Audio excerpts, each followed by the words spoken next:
Kitty goes to sulk, and Jean Grey comes up and says she needs a boyfriend.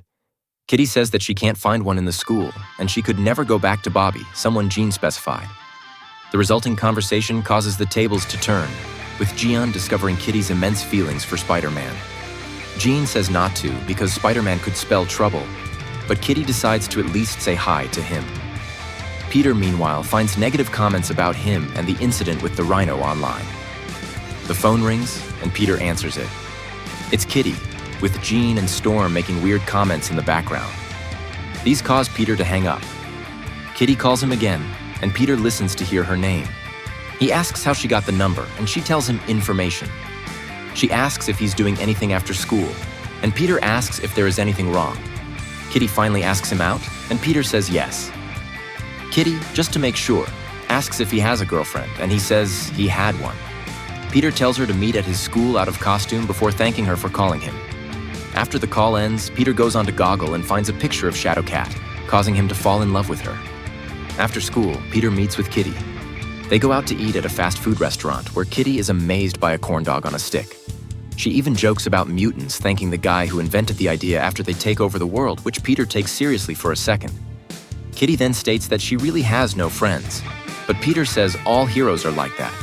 Flash then comes and punches him in the back before leaving. Kitty says she could easily hurt him, but Peter explains the concept of a secret identity.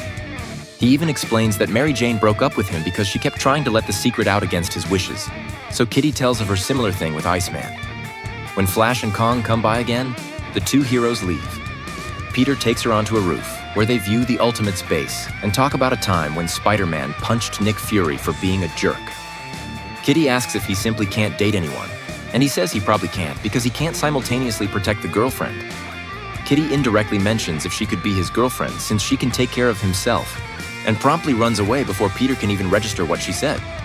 Kitty goes back up after realizing how stupid she was acting, and Peter says he wasn't really ashamed at all. They both call each other cute and almost kiss when an explosion sounds. They promptly go to investigate. The explosion is revealed to come from Shocker, who shoves people aside for no apparent reason. Kitty appears and has one of Shocker's blast phase through her. As Spider-Man crawls behind Shocker, Kitty punches Shocker, breaking his shockers. Kitty tells Shocker not to look behind him, and when he does not take this advice, Spider-Man is there, causing him to flee. Spider-Man webs Shocker, and the audience cheers him. Peter and Kitty go back to the rooftop and start quoting Raiders of the Lost Ark. They almost kiss again, but the Blackbird arrives to pick her up. They exchange emails and phone numbers and finally kiss. Peter gets home later and they start chatting on email.